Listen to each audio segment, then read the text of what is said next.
introduction.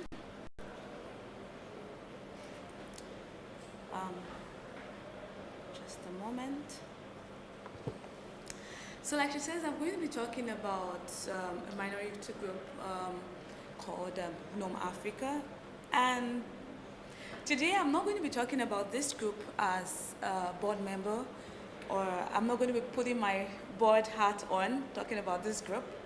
I'm basically going to be talking about it as somebody from the African community and someone that directed the community for over 3 years now. So just a little bit of introduction on who am I, and I would give this as brief as possible. Currently, I'm part of the board of the GNOME Foundation and was currently voted for again as the vice president of the board. I'm currently a maintainer and the director of the GNOME Africa community. I also am a founder of a non-profit. It's called Open Kids Africa. My day job, I work as a software engineer and currently hosting a podcast called Open Source Stories with Virginia, where I basically share stories about women within the open source ecosystem that are doing tremendous efforts within the open source space. And of course, my hobby includes, traveling and sightseeing. And it's actually good to be here at Riga, actually. I think it's fair to start with, why did I get excited about the GNOME projects? What exactly got me interested in GNOME projects that I feel like is something that I want Africans to participate in? I want to see GNOME users and GNOME contributors come from the African region. Where did my excitement come from, basically? So early on in my career, I was a GNOME user. And this is mainly because of where I'd worked. I'd worked as a university lecturer, where I lectured basically on Linux administration. I'd worked as a database administrator. I had also mentored women within open source, within software engineering. So around this period, I had interacted with different variants of Linux, and I had been able to use the GNOME desktop. The difference here is I really didn't know it was open source at the time, and you would come to see why. I just felt like there was a desktop, and I found that it was free within the Linux variant at the time, and it was good. And for this period within the African space, enterprise solutions were very pricey. And if you would lecture for Linux, you have to know how to use free tools. At the same time, if you would work as a database administrator, working within the Linux variant, you have to know how desktop's application works. And basically, this was how my interaction with GNOME came on. So 2019, I stumbled on a particular post. It's called the Sisters Group at Anita Borg, and someone requested for a volunteer for a Linux App Summit. The word Linux App Summit was very interesting to me, mainly like it had Linux, and I really wanted to do something different that year. And I decided to, apply for the volunteer role. In that process, I found that the Linux App Summit was a collaboration between two organizations, and that was the GNOME and the KDA, both of which are desktop application contributors within the Linux space. And I got more interested within the GNOME project, and that's mainly because my first point of contact at the time was the president of the board of directors at GNOME. And I felt like this is something really good. First is I'm finally getting to meet a community of people doing something that I had benefited from for so long. And I felt like it's now my chance to basically give back to the community. The best way I could do that is to see how I could build something within the African space. So I'm going to be talking about what is basically the story behind the GNOME Africa projects, and where does Africa stand when it comes on position in the global map? Because I think that many people really do not understand these trajectories and would basically think that standing here today, I'm an African. African is a very rich continent, And I come from somewhere in Africa, just like any other country. And I also talk about open source in Africa and what are the kind of interests that we have within the GNOME project in Africa at the moment. So starting with story behind GNOME Africa, I started by telling you how I got engaged with GNOME, how I became a user for so long in my early on career. And I spoke about how I met somebody on the board of directors years back and how I joined the Linux App Summit. So in 2020, I decided I was going to create a community within African space of GNOME users. And what was my goal mainly at the time? I basically just wanted to have contributors and users around Africa and also introduce African universities to the GNOME projects. This was not basically building something different with the structure we have within African universities, and you will see why as I continue on this talk. So where is Nigeria in the global map? And why is this important that Africa is represented within the GNOME? If you look at this map, basically by word meters, it says that Nigeria is basically over 280 million, ranked in the world 6th most populous country. So it means that other countries like Ethiopia, Egypt, and Democratic Republic of Congo, we have over 100 million people in Africa. So there's quite a population of people, but does this population really understand what open source is about? And what does this mean for the GNOME project if we decide to do something within African space? So there was a research conducted by the African Open Source Digital Infrastructure in 2022, which is quite recent actually. And it was talking about how open source project has basically increased since 2010. And if you look at the upward growth of this increase, you would see that there had been a steady growth within the open source space for African users and contributors. And I see here that there is a potential for even more growth if utilized properly. And these growths are mainly because of many reasons, one of which is because of mentorship programs like the Outreach program, Google Season of Code, Google Season of Docs, and all of those programs. These are one of the ways that people get to plunge into the open source community. And there are also several project collaborations going on within African space at the moment, with Microsoft, with Google, with Meta, and all large organizations within the tech space. And if you would go to GitHub, basically, to research collections of projects within Africa, you'd be amazed to see that we have Made in Africa projects that are done within Africa and currently being used by organizations at the moment. So this already creates a case that the open source space within the African community is really growing, and there are great talents within the African community. So what did I find? Are there level of interest within people in Africa that wants to really contribute to GNOME and basically want to do stuff within GNOME? I found that since 2020 that I started this community, there's been growing number of interest of people within Africa that want to do something with GNOME. And at the moment we have over 300 community members that are still interested in contributing to GNOME, waiting to see that there's some kind of interest and there's some kind of support from the GNOME project itself.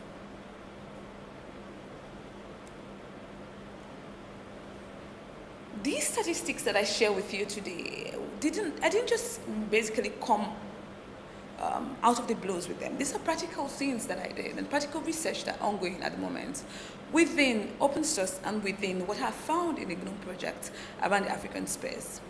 So what are the strategies that I basically worked with and the team? What basically do we do to see that we have this level of interest within Africa at the moment?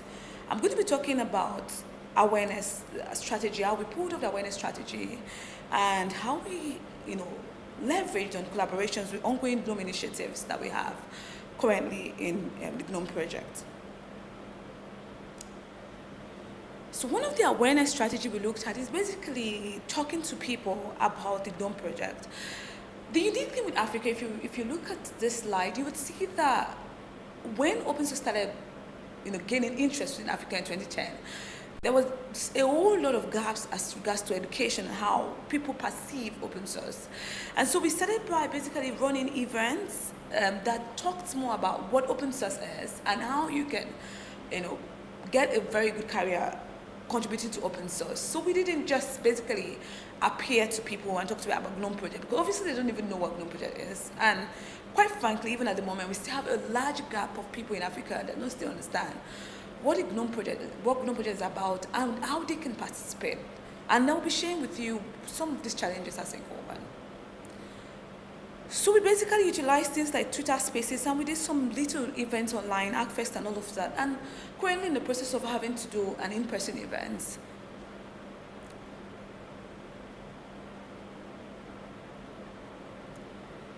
So, in everything I've tried to discuss today, I'm sure you're wondering, okay, so where are the Africans? Do Africans really contribute to GNOME? Are they really Africans within the GNOME project? Yes, they are. Not as visible as I would have wanted them to be, but they are actually Africans within the GNOME project. Africans have contributed to the phases of GNOME projects. These are the project that basically is looking to basically shed more spotlight on current contributors and old contributors within the GNOME project. Africans have contributed to scalable onboarding projects that are doing quite well within GitHub, and even current GitHub stars at the moment started from the GNOME project. We've had Africans at Outreach, contributed to Outreach project. There are Africans at Season of Dogs, and there are also African interests wanting to contribute in university outreach programs in different universities. I'm going to stay a little bit on the university outreach program, just more like extend more on this one.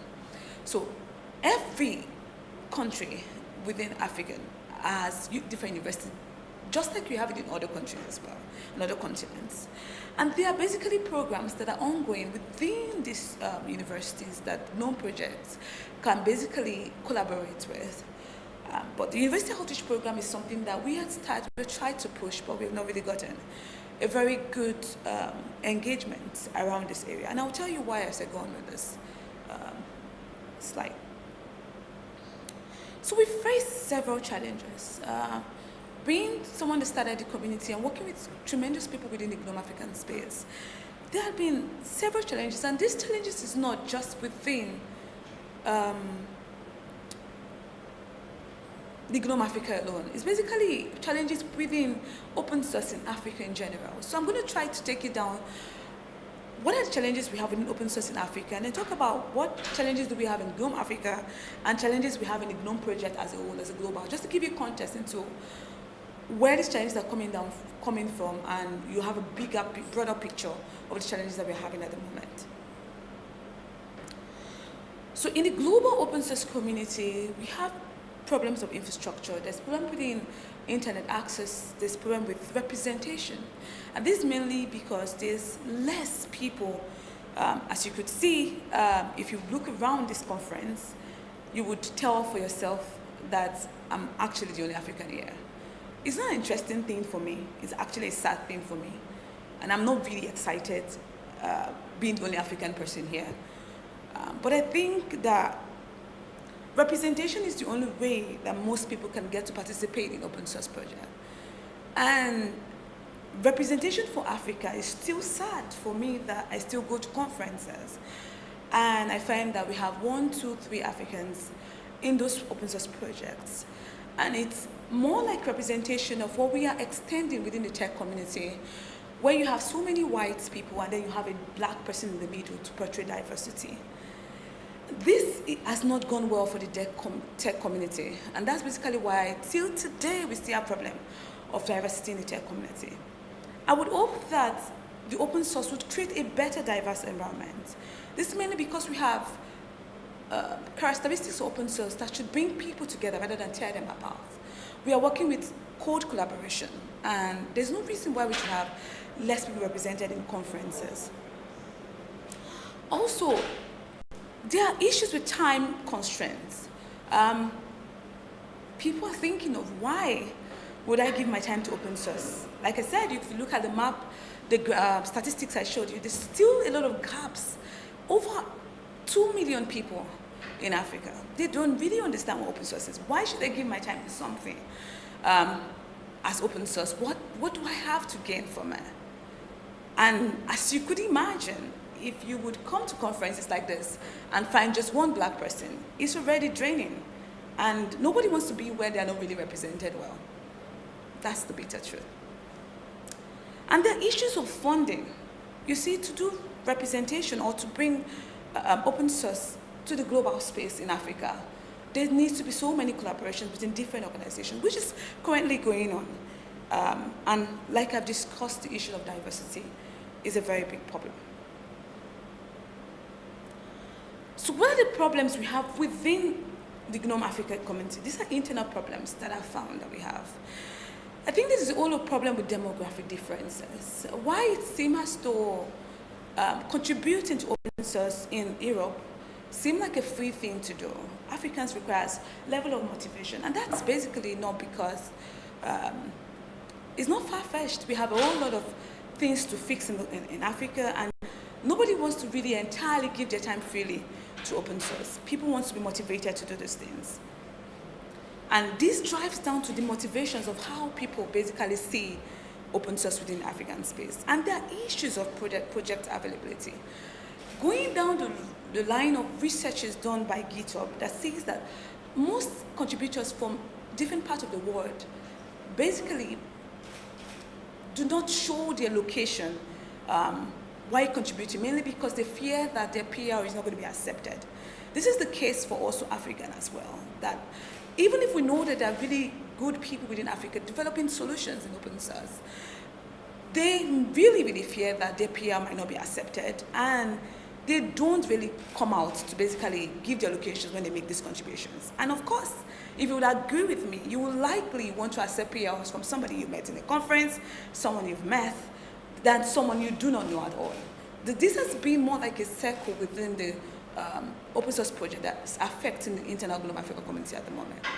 So to get people, for instance, to contribute to the GNOME project, personally, I have to reach out to maintainers, and I have to let them see that we really have people that want to contribute, and that's draining.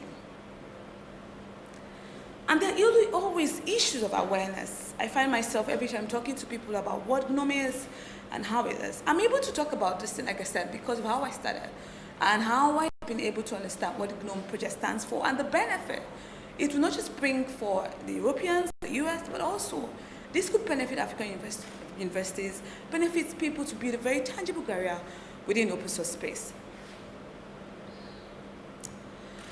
And then let's talk about the problem we have within the GNOME projects, which I think this is my personal opinion anyway. One of the problems we have is funding. The GNOME project, as you're aware, I'm on the board. I've been on the board this is the second time I've been on the board. I was voted for. I didn't have to lobby for the position or try to find anybody to vote for me. The fact that the community voted me to be on the board means that the community really wants to drive diversity. But there's a little that we can do when we don't have enough funding. So it's important that we get more funding with the GNOME project so that things about diversity initiatives, going into other communities that are not within the European states or even the US, could be even more viable and more sustainable. Another thing is policies. There are issues of policies. One of the instances I can give is with the university outreach. We still have to deal with how to support university students to be able to basically give their time to open source, to the GNOME project, and participate as well. And there are issues with I call this proper documentation, mainly because I don't want to use the word improper documentation, because I feel like that would be me saying negative, and I'm a positive person, so I said proper documentation. So the documentation within GNOME has not really been one of the best documentations. I understand Wiki, I'm good with it, and that's why I'm on the board. I love GNOME a lot, but I can't force it down the throat of people that have seen better documentations and projects that have been able to give their time to documentation. I'm very glad that we have people like Sophie working on documentation and seeing how this could basically go within the project, hoping that this would help communities, not just Africa, but also, you know, the entire GNOME community. One of the problems within community diversity and welcoming newcomers, this is something that we have not really gotten completely right with the GNOME project, to basically know how to basically follow up with newcomers from different demographics. It's quite exciting for me that at least coming into the GNOME project, I really didn't know how to take out my profile picture. I could actually leave my profile picture and still be accepted. That shows to me that there's a level of acceptance within the GNOME project. But of course, as you would agree with me, it doesn't really go down with every community member. People still feels like, what does really Africa has to give to the GNOME project? I've had comments that are quite really disturbing. So it means that we have so many things that we have to do to give more support within minority groups in open source. In this context, Africa. So what next, basically? When I was actually preparing this slide, I was thinking to myself, spoken to people within the African space, and recently having to participate in sustain projects, open source events, speaking about sustainability in open source, marketing and outreach, and the things that we could do within the GNOME project that could basically improve visibility in Africa. I thought about two things mainly. One is the open source ecosystem, and the other is the GNOME project as a whole. How do we foster collaboration and support that brings more newcomers and onboarding of people from Africa into the GNOME project? So collaboration here, I'm going to be talking about the open source ecosystem. Currently, the GNOME African project is really looking at how to collaborate with organizations like GitHub Education, developer communities, Microsoft, Google Developer Leads, and the Open Source Community in Africa chapters. And why are we doing these collaborations? Because we're looking at areas where we could actually get members that could have the level of drive to basically push things within the GNOME project and get contributors practically involved within the GNOME project. We also want to see how far they've been able to come with African universities and how we can learn from these organizations to build better communities within the GNOME Africa community. We are also looking at collaboration with open source organizations, not just organizations that are currently funding the GNOME project, but new organizations that are basically going to see prospective ideas within the GNOME African team and see how they can basically support GNOME in Africa and basically have practical users of the GNOME desktop in Africa. We're also, talking about fundraising. How do we raise funds that will be geared towards pushing activities of GNOME projects within African space? When I started this talk, I mentioned one of the problems we have right now is fundraising. As beautiful as it is that GNOME is interested in diversity, GNOME needs money. And money drives inclusion, right, in this whole thing. And also we're looking at collaborating with government institutions and government institutions not just within Africa, but even outside Africa that has seen prospects within GNOME and I want to basically help push GNOME in Africa. This is a whole lot of work for us to do in this particular term, but we're hoping that by the next time we're coming to Guadec, there'll be more Africans, and I wouldn't have to give this talk. Someone else will be doing an update of what we have done. We're also looking at collaboration with GNOME project maintainers. I think, for me, this is something I've actually done personally, but it's going to be more pushing in a way that we'll meet with actually maintainers and contributors of GNOME to see how we can basically help with collaborations of Africans into the GNOME project. There's also going to be cross-collaboration between GNOME communities, where we will be having collaboration with GNOME Latin, Asia, and Europe, for us to basically see what are these communities doing that we can adopt, or what are we doing that these communities can adopt to basically grow the GNOME community. I believe that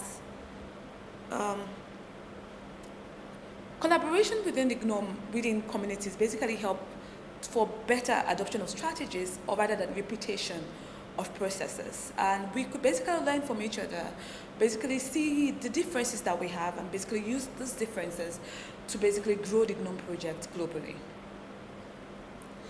And also, this collaboration would also look into improving of newcomers onboarding experiences within GNOME projects and how we could create better onboarding experiences for the GNOME user.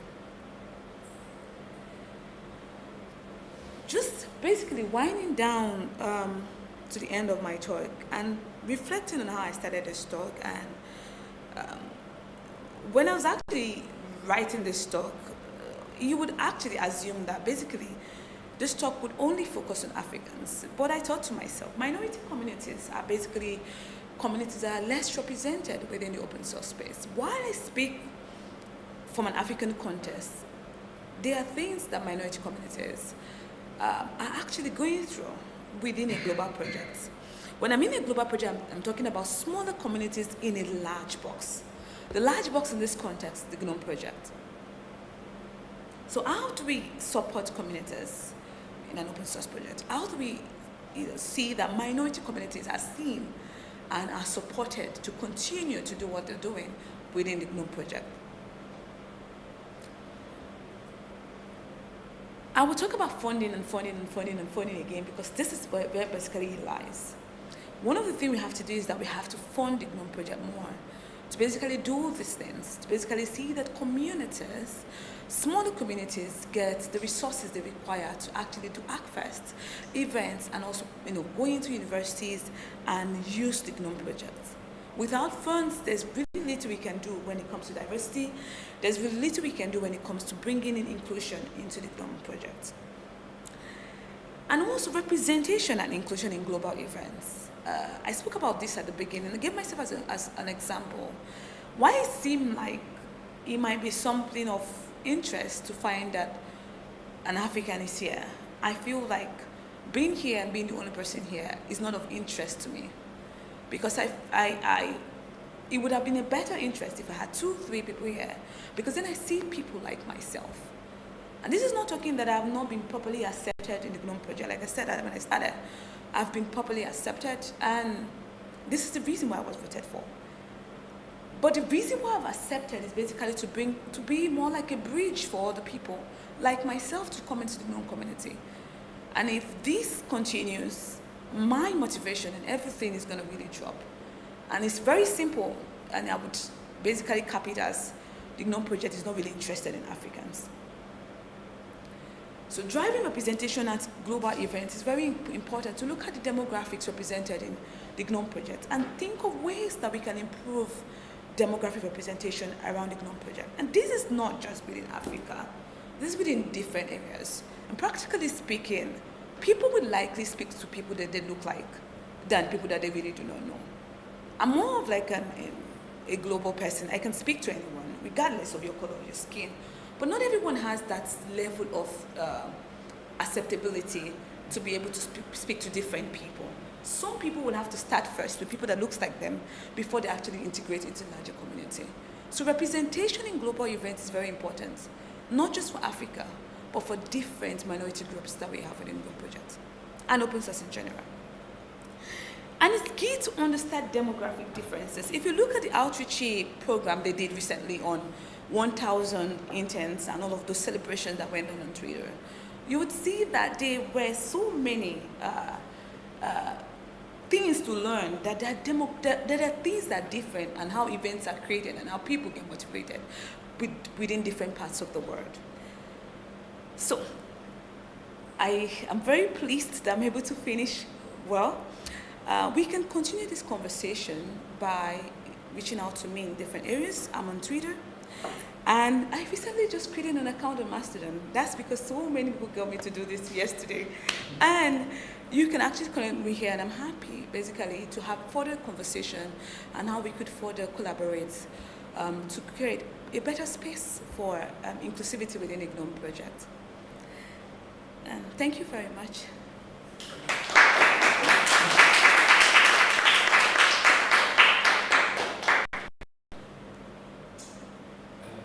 Okay. Like for Latvian community, it was initial step for getting good into was localization. I understand you meant that Europeans have a bit more resources to actually contribute something well. But I was wondering if that, for example, we wanted to see non-desktop, for example, with the local language has been big motivation in Africa. I was wondering about that. Is that a thing? Yeah, I think translation at the moment is an area that we are looking to basically work on within GNOME project to local languages in Africa. There's motivation and interest within these areas, but like I said, there are still quite a lot of gap as to how to get people interested in this. And I basically look at the maintenance of this project. GNOME maintenance is more like spread across, and to basically reach them is not very flexible, time different, time zones. So if we can get the contributors, the maintenance of translations, for instance, we can get GNOME Africa, to contribute to that. So it's basically building more like a strategy where we're able to reach maintenance and then plunge in African contributors to this maintenance to do the work. Do you have any thoughts on how we can improve the visa process to make it more successful? Because it's obviously we tried and failed. Yeah, funny enough, this morning, I was so sad. I posted on our groups, and I was saying to them that I wish that we have more Africans in person and that we're going to work to see what we can do practically. I think what we can do is look at each country, what they need specifically, and go to the later to provide those informations beforehand. Because visa processes within Africa is not as fast as we have it in other parts